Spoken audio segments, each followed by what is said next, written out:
네, 여러분 안녕하세요. 오래간만에 유튜브를 다시 촬영하고 있습니다. 그동안 저희 이제 기장업체 서울청 세무조사가 2달짜리가 나와가지고 사실 다른 엄두가 나지 않아서 그동안 통 촬영을 못했습니다. 그래서 중간에 뭐 또 잠깐 중지되고 뭐 그래가지고 거의 석 달 매달려서 일을 하느라고 찍지 못했네요.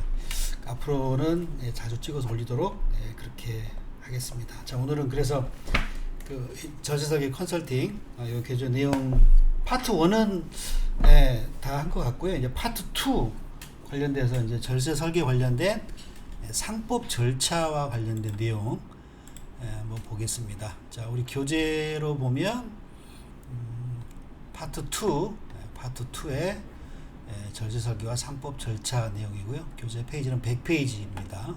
자, 주주총회 소집 절차 관련된 상법 내용 쭉 나와 있고요. 요거 그냥 설명드리지 않고 바로 표로 가서 설명할게요. 요거는 나중에 여러분들이 한번 차분히 읽어보시면 좋을 것 같아요. 자, 여기 이제 정리를 좀 제가 해봤는데 소집 절차 관련된 게, 자, 원칙은 주주총회일 2주간 전에 서면이나 전자문서로 통지해야 되는 게 원칙입니다. 상법상 원칙.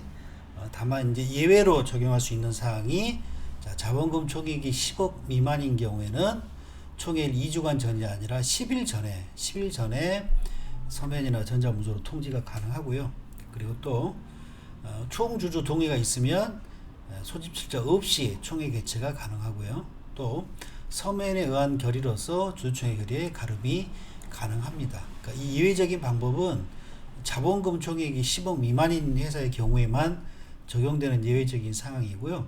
그래서 요 내용들을 우리가 숙지하고 계시다가 회사가 이 원칙적인 방법대로 각 주주들한테 소집 통지를 할 것인지, 아니면 이 예외적인 방법에서 정하는 방법대로 소집 통지를 할 것인지를 상황에 따라서 내지는 그 안건에 따라서 그걸 결정하셔가지고 거기에 맞는 총회 절차를 진행을 하면 될 것 같아요.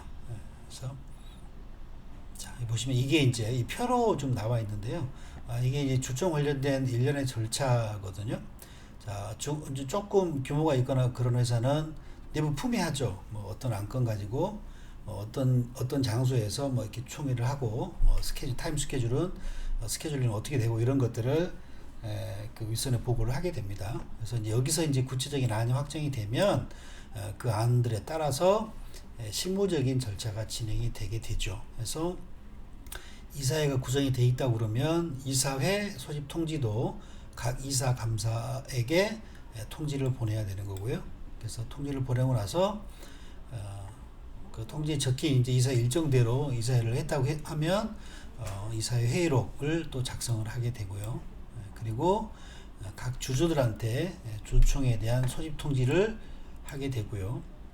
자, 주주들이 모여서 회의를 했으면 주주총회 의사록을 작성을 하고요. 그리고 이 주주총 의사록에 관련된 안건이 굉장히 중요하고 뭐 비중이 있는 어떤 그런 안건이었다 그러면 나중에 이렇게 유효하게 우리가 주주총회를 했다는 그런 어떤 입증력 강화 뭐 이런 측면에서 공증을 받기도 하고 이렇게 됩니다. 네. 여기 보면 공증 보시면 주석이 달려있는데 주석 내용 한번 볼게요. 자, 변경된 정관에 대한 공증인의 인정 여부는 정관 변경의 효력 발생에는 아무 영향이 없다라는 거죠. 그러니까 우리가 어떤 정관을 변경을 하거나 뭐 개정을 하는 경우에 새로 작성된 그 정관의 효력은 법률적으로 효력이 언제 생기느냐, 공증을 받을 때 생기느냐, 그렇지 않다는 거죠. 네. 자, 주주총회 효력은 이따 나중에 판례 보겠지만 주주총회 결의가 있는 때에 효력이 생깁니다. 그러니까 주주총회가 실제 팩트가 있어야만 효력이 생긴다는 거죠. 그래서 이게 일련의 절차인데요. 제가 많은 중소기업들 상담을 다니면서 어떤 뭐 임원퇴직금 규정이라든가 뭐 정관 변경이나 이런 어떤 안건에 대해서 내부에서 보관하고 있는 그 관리하고 있는 서류들을 보면 이사회 소집 통지, 뭐 주주총회 소집 통지 이런 거 관리 서식이 아예 없어요. 아마도 소집 통지 자체를 안 했을 거예요. 했으면 뭐 어딘가 있었겠죠. 했으면 소집 통지의 어떤 이 중요성을 회사가 알고 있다는 것일 테고요. 그 중요성을 알고 있다고 하면 그 통지에 대한 게 나중에 뭐 어떤 증거서로 내지는 이런 효과를 낼 테니까 별도로 관리를 하든가 뭐 보완하든가 이제 그렇게 했을 텐데 대부분 다 소집 통지를 안 해요. 안 하고요. 총회 의사록만 작성을 해요. 그리고 공증받아요. 그래서 이제 왜 이 말씀을 드리냐면 여러분들 한번 생각해 보세요. 우리가 일반 회사에서 뭐 이렇게 팀원들이 모여가지고 회의를 하죠. 회의를 하고 그 회의록 같은 거를 기록하기도 하죠. 회의를 하고 그 내용들을 뭐 언제 뭐 어떤 안건으로 회의를 했고 뭐 회의 주요 내용은 뭐다 해서 이제 회의록이라는 걸 기록을 하게 되겠잖아요. 주총에도 이거랑 똑같은 거예요. 그러니까 우리가 이제 이해하기 쉽게 회의를 예를 들면 자 회의가 있었고 그 회의 내용을 기록한 게 회의록이잖아요. 반대로 그러니까 회의가 있고 회의록이 있는 거예요. 자 회의가 있고 회의록이 없을 수도 있죠. 그죠? 회의 있고 회의록이 없을 수도 있고 회의록을 안 만들었으면 없는 거니까 회의가 있고 회의록이 있는 거죠. 자 반대로 회의가 없고 회의록이 있다. 이건 어때요? 있을 수는 있죠. 근데 회의가 있었어요, 없었어요? 회의가 없었는데 회의록을 만들면 그 회의가 있었던 게 되나요? 절대 아니죠. 이건 팩트니까. 그러니까 회의가 없고 회의록을 작성했다고 해서 없었던 회의가 있었던 것이 될 수가 없는 거죠. 그죠? 주총회도 똑같은 거예요. 주총회가 있고 그 주총회 내용을 기록한 게 주총회 의사록인 거예요. 그래서 주총회가 있고 회의록이 있고 이 안건이 중요하면 공증받고 이래야 되는데 자 주총회가 없었어요. 회의록 만들었어요. 공증받았어요. 그렇다고 해서 없었던 주총회가 있었던 것이 될 수는 없다는 거죠. 자, 왜 이 말씀을 드리냐면 효력 문제 때문에 그런 거예요. 만약에 여러분 생각해 보세요. 주총회가 있고 회의록이 있고 공증까지 받아놨어요. 이게 완벽하죠. 회의도 있었고 총회가 분명히 있었던 거죠. 자, 그런데 주총회가 없었어요. 회의록을 만들었어요. 공증을 받았어요. 자, 그러면 이게 주총회가 없었던 주총회가 있었던 게 될 수가 없다고 그랬죠. 그러면 주총회 효력은 주총회 결의가 있을 때 효력이 생기겠죠. 근데 없고 의사록 만들고 공증 받았다고 해서 이게 효력이 생길 수가 없다는 거죠. 그러니까 이런 문제가 생길 수 있어요. 임원퇴직금 규정 같은 경우는 굉장히 뭐 몇십억이 나중에 대표이사나 임원들이 은퇴할 때 회사를 그만두실 때 몇십억을 퇴직금으로 지급하는 어떤 자치 법규를 제정하는 거잖아요. 근데 이 몇십억이 지급된 임원퇴직금 규정인데 주총회도 안 하고 의사록 만들고 공증을 받아놨다. 규정을 만들어가지고. 자, 그렇다고 해서 이 주총이 있었던 게 될 수가 없는 거니까 사실은 이 퇴직금을 몇십억을 준다는 이 임원퇴직금 지급 규정 이거는 사실은 무효예요. 무효.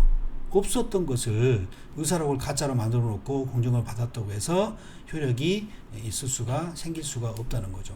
그러니까 주총회 의사록에 주총회 뭐 이렇게 종관 변경 이런 효력은 주주총회가 있는 때에 생긴다는 거예요. 이거 명심하셔야 돼요. 왜냐하면 나중에 회사 이거 모르는 상태에서 뭐 이렇게 퇴직금을 대표해서 퇴직할 때 뭐 20억, 30억을 지급을 했는데 나중에 이게 뭐 쟁점이 됐다. 총회를 진짜로 했는지 여부가 뭐 효력 유무를 다투는 어떤 쟁점이 됐다 그러면 정말 심각한 문제가 생길 수도 있어요. 이거 이해해 보시면 돼요. 우리 국회 간혹 뉴스 이런 데 보면 여야 간의 어떤 그 이해관계가 굉장히 첨예한 어떤 그런 안건인 경우에 국회의장이 이렇게 의사봉을 3번 두들기는 거를 못 두들기게 하게끔 막 이렇게 무력으로 막 저지하고 이런 행위를 하잖아요. 자, 그게 왜 그러냐면 의장이 어떤 안건에서 이렇게 의사봉을 3번 두드리면 그때 효력이 생기기 때문에 그런 거예요. 효력 발생을 못하게 하기 위해서 그렇게 저지하는 거예요. 우리 일반 회사에서 이런 주총회 같은 경우에는 효력이 언제 생기냐면 공증을 받을 때 생기는 것이 아니고 실제 주총회가 있는 때 생긴다는 거죠. 그래서 아까 보시는 것처럼 실제 주총회를 하고 이 절차대로 하는 게 가장 완벽한 시나리오죠. 이제 이렇게 하는 게 이제 어렵다라고 하면 실무적으로 불편하고 뭐 이게 스케줄 관리하는 것도 굉장히 쉽지 않아요. 여러분 보세요. 이사회가 구성이 돼 있다고 그러면 이사회 소집 통지해야 되죠. 1주간 전에 해야 되잖아요. 일주일 뒤에 또 이사회 해야 되죠. 주총회 소집 통지 원칙대로 2주 전에 해야 되죠. 2주 후에 또 주총 날짜 잡아야 되죠. 죄송합니다. 그러다 보니까 굉장히 번거로우실 수 있어요. 그래서 실무적으로 이거를 제가 추천을 드릴게요. 소집 절차 이런 것들이 소집 통지하고 또 2주 기다려야 되고 이게 타임 스케줄 관리가 굉장히 어려우니까 여기 아까 보시면 소집 통지 관련된 2주간 전에 서면으로 우편으로 보내야 되는 게 원칙인 거잖아요. 근데 예외적인 방법이 있었잖아요. 예외적인 방법도 선택할 수 있는 게 세 가지예요. 10일 전에 보내는 거. 이것도 보내는 거잖아요. 그러니까 이것도 뭐 사실 그렇게 편리한 예외적인 방법 아니겠죠. 2주간 전에 보낼 거를 그냥 단지 10일 전에 보내는 뭐 그런 효과밖에 없는 거니까. 타임 스케줄을 뭐 한 뭐 4일 정도 단축하는 그런 의미밖에 없잖아요. 그 다음에 총주주 동의를 받아가지고 소집 절차 없이 총회하는 방법이 있고, 서면에 의한 결의로서 총회 결의에 가름할 수 있고, 두 가지 방법이 있죠. 그래서 이 둘 중에 하나의 방법을 선택을 하는 게 실질적인 총회 어떤 절차를 좀 이렇게 편리하게 하는 수단이 될 거고요. 저는 개인적으로는 아주 중요한 안건이 아니고 뭐 이런 안건이라 그러면 서면에 의한 결의로서 총회 결의를 가름하는 그런 형태로 주총 의사록을 만들어 놓는 게 어떨까 싶어요. 그러니까 이건 소집 통지가 필요 없는 거예요. 서면에 의한 의사록을 각 주주들이 이렇게 회람해 가면서 이렇게 사인해 가지고 동의에 찬성한다는 형태의 의사록 형태를 만들어 놓으면 되는 거죠. 그래서 이런 관련된 서식이 부록에 있고요. 그래서 이번 판은 책이 이제 부록이 이렇게 1, 2 해가지고 이제 두 개가 나눠져 있잖아요. 그래서 이제 2에 보면 제가 미리 열어놨어요.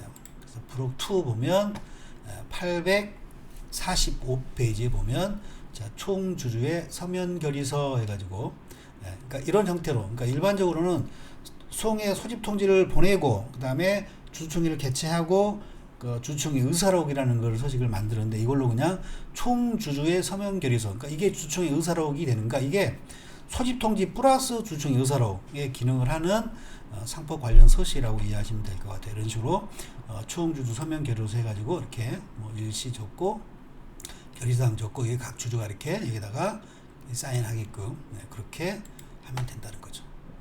그 846쪽에 있는 건 총주주 서면 결의서, 이거는 정관 개정하고 임원보수 지급 규정 제정 관련된 서면 결의서 형태에서의 상법 소식이에요. 그러니까 이런 형태로 운영하시는 게 많을 것 같아요. 그러니까 요게는 이제 정상적인 절차대로 하는 거죠. 그 847페이지에 있는 거는 소집 통지하고 임시주총회 의사로 이렇게 작성하는 그런 형태의 상법 소식입니다. 그래서 좀 탄력적이고 편리하게 주총을 운영하시려고 그러면 이런 식으로 서면에 의한 결의로서 주총 결의를 가름하는 형태로 하는 게 효과적이지 않을까라고 생각하고요. 자, 그러면 왜 이렇게 상법상의 절차를 준수해서 이렇게 해야 되느냐라고 하면, 자, 주총회 절차 연결이 있는 경우에는 총회 결의가 없었던 것이 되므로 규정 자체가 무효가 될 수 있다. 아까 말씀드렸잖아요. 회의가 있고 회의록이 있는 것이잖아요. 회의가 없고 회의록을 만들었다고 해서 없었던 회의가 생길 수가 없는 거다. 그러니까 사실은 어떤 의사결정 회의가 아예 없었던 거예요. 그리고 종이에다가 회의했다고 가짜로 적는 게 효력이 생길 리가 만무한 거잖아요. 그런 법률 효과를 인정해 준다 그러면 대한민국 법률 체계가 완전 너무너무 허술하겠죠. 그런 일이 있을 수도 없어요. 그래서 이렇게 상법 절차대로 이렇게 하시거나, 아까 제가 추천드린 대로 서면 결의에 의한 그런 어떤 결의서 형태로 해서 좀 편리하게 운영하는 게 어떨까 싶습니다. 네, 그래서 좀 오래간만에 찍으니까 오늘 짧게 끊어갈게요. 오늘 이 절차에 관련된 요 내용만 먼저 말씀드리고, 다음 시간에 상법 절차 관련 사례하고요, 공정의 효력 요건이 아닌 관련 근거 대부분 판례거든요. 정관 변경은 공정할 때 생기는 게 아니다. 청해 결의가 있는 때 생긴다라는 대법 판례 내용부터 한번 이렇게 같이 묶어서 쭉 보도록 그렇게 하겠습니다. 오래간만에 해서 반가웠고요. 앞으로 가능한 자주 뵙도록 노력하겠습니다. 수고하셨습니다.